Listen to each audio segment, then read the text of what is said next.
नमस्कार। आज हम अध्ययन करेंगे पाठ्य योजना संख्या 9 हिंदी पद्य में। सबसे पहले श्यामपट्ट प्रविष्टियाँ अंकित करने के उपरांत इस पाठ के सामान्य उद्देश्य हैं जो विषय संबंधित होते हैं। विद्यार्थियों में काव्य के अंतर्गत सौंदर्य की अनुभूति जागृत करना, विद्यार्थियों को काव्यगत भावताल एवं लय से परिचित कराना, विद्यार्थियों में कल्पना शक्ति का विकास करना और काव्य सृजन की प्रेरणा देना, विद्यार्थियों में शाश्वर भावानुकूल वाणी में उतार चढ़ाव के कविता पढ़ सकने के योग्य बनाना, कवि की अनुभूतियों, आदर्शों और कल्पनाओं को बालकों तक पहुंचाने का यत्न करना। इसके उपरांत विशिष्ट उद्देश्य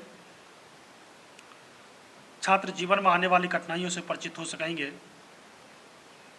छात्र सब कुछ नष्ट हो जाने पर फिर से नया निर्माण, नई स्फूर्ति की प्रेरणा ले सकेंगे। छात्र स्वयं जीवन में आने वाले संघर्षों का वर्णन या अनुभव बता सकेंगे। इसके बाद हम पूर्व ज्ञान, छात्र नीड़ का निर्माण फिर नामक पाठ से संबंधित सामान्य जानकारी रखते हैं। शिक्षण सहायक सामग्री, सामान्य कक्षा उपयोगी शिक्षण सहायक सामग्री व पाठ से संबंधित कुछ चित्र। इसके बाद आगे बढ़ते हैं। प्रस्तावना प्रश्न, पूर्व ज्ञान अनुमान, पक्षियों के घर को क्या कहते हैं? पक्षियों के घर को घोंसला कहते हैं। यहाँ पर प्रश्नोत्तर विधि का प्रयोग किया जा रहा है। घोंसले का निर्माण कहाँ होता है? घोंसले का निर्माण अधिकतर पेड़ों पर होता है। नीड़ का निर्माण फिर नामक पाठ से आप क्या समझते हैं? यह समस्यात्मक प्रश्न है जिसका उत्तर देते हुए उद्देश्य कथन, नवीन ज्ञान प्रस्तुतिकरण। छात्र, आज हम हरिवंश राय बच्चन द्वारा रचित कविता नीड़ का निर्माण फिर का विस्तार पूर्वक अध्ययन करेंगे। छात्र ध्यानपूर्वक सुनेंगे व स्मरण करेंगे। यहाँ पर कथन विधि का प्रयोग किया जा रहा है। इसके उपरांत यहाँ पर प्रस्तुतिकरण, नीड़ का निर्माण फिर से फिर तक और काव्य में वातावरण का सृजन करना। छात्र अध्यापक काव्यानुभूति के लिए संपूर्ण कविता को 3 सोपानों में पढ़ाएगा व आज केवल पहले सोपान का ही अध्ययन रूप में पढ़ाएगा। प्रस्तुतिकरण में छात्र को यहाँ पर प्रस्तुति के जरिए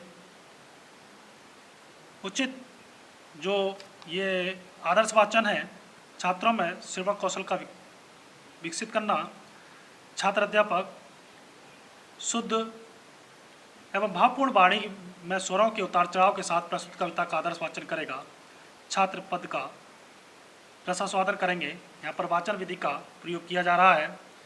नीर का निर्माण फिर नेह का आह्वान फिर वह उठी आंधी की नभ में छा गया सहसा अंधेरा, धूली धूसर बादलों ने भूमि को इस भांति घेरा, रात सा दिन हो गया फिर रात आई और काली, लग रहा था अब न होगा इस निशा का फिर सवेरा।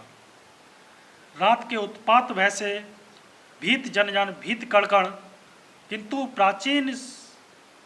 प्राची से उषा की मोहिनी मुस्कान फिर से नीर का निर्माण फिर। तो इस प्रकार से इसका छात्र अध्यापक आदर्श वाचन करेगा। वहीं अनुकरण वाचन के अंतर्गत जिसका मुख्य उद्देश्य छात्रों में पद कौशल, वाचन का कौशल विकसित करना, छात्र अध्यापक 2 या 3 छात्रों से अनुकरण वाचन करने को कहेगा। कतिपय छात्र अनुकरण वाचन करेंगे। यहाँ पर वाचन विधि का प्रयोग किया जा रहा है। अब है काठिन्य निवारण। काठिन्य निवारण में छात्रों के शब्द भंडार में वृद्धि करना। छात्र अध्यापक पद्यांश में आए कठिन शब्दों का अर्थ स्पष्ट स्वयं करेगा। छात्र कठिन शब्दों का अर्थ बताने का कष्ट करेंगे प्रत्येक शब्दार्थ विधि के जरिए। नीड़ चिड़ियों का घोंसला, नेह स्नेह या प्रेम, आह्वान आमंत्रण या बुलाहट, भीत भयभीत या डरा हुआ, प्राची पूर्व दिशा। वहीं पर छात्रों से नीचे लिखे शब्दों को वाक्य प्रयोग कीजिए। क्षण क्षण, धीरे धीरे, भाई भाई और घर घर। इसके बाद में भावानुभूति प्रश्न, छात्रों को केंद्रीय कविता का केंद्रीय भाव स्पष्ट कराना। नष्ट घोंसले का निर्माण किसको प्रेरित किया जा रहा है? नष्ट घोंसले के निर्माण के लिए पक्षी को प्रेरित किया जा रहा है।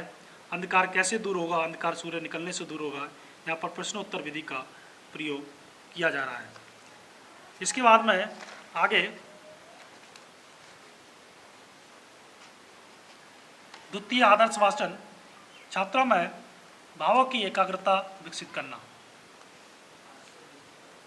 छात्र अध्यापक कविता के भाव विश्लेषण और समीक्षा के बाद भावों की एकाग्रता और रसास्वादन के लिए पुनः स्वस्वर वाचन करेगा। जो पद्यांश है उसका स्वस्वर वाचन करना है। छात्र कविता का रसास्वादन करेंगे। यहाँ पर वाचन विधि का प्रयोग किया जा रहा है।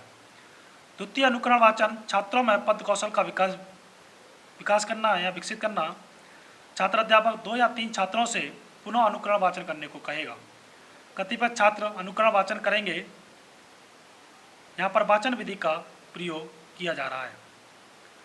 उसके बाद में सौंदर्यानुभूति प्रश्न, छात्रों की भाव विश्लेषण शक्तियों का विकास करना।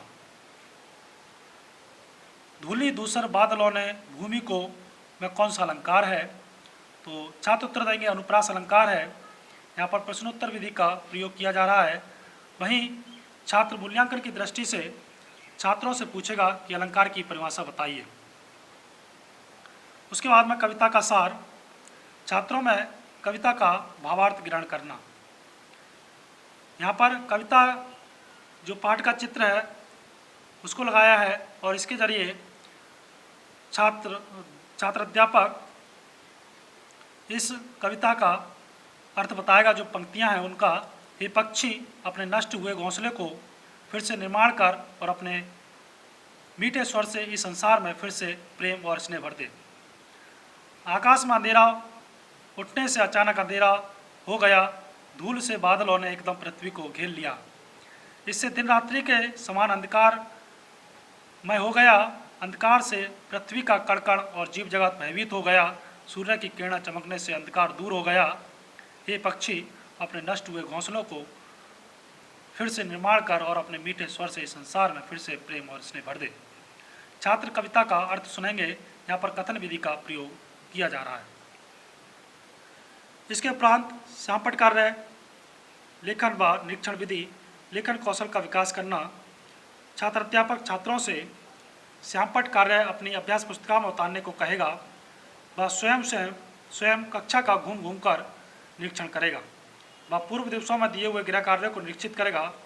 छात्र श्यामपट्ट कार्य अपनी अभ्यास पुस्तिका में उतारेंगे। यहाँ पर लेखन विधि का प्रयोग किया जा रहा है। ये श्यामपट्ट कार्य है जिसको छात्र अपनी अभ्यास पुस्तिका में उतारेंगे। इसके उपरांत गृह कार्य, अभ्यास, शिक्षण बिंदु, कविता की 4 पंक्तियों का अर्थ लिखकर लाइए। छात्र गृह कार्य अपनी अभ्यास पुस्तिका में उतारेंगे। यहाँ पर लेखन विधि का प्रयोग किया जा रहा है। धन्यवाद।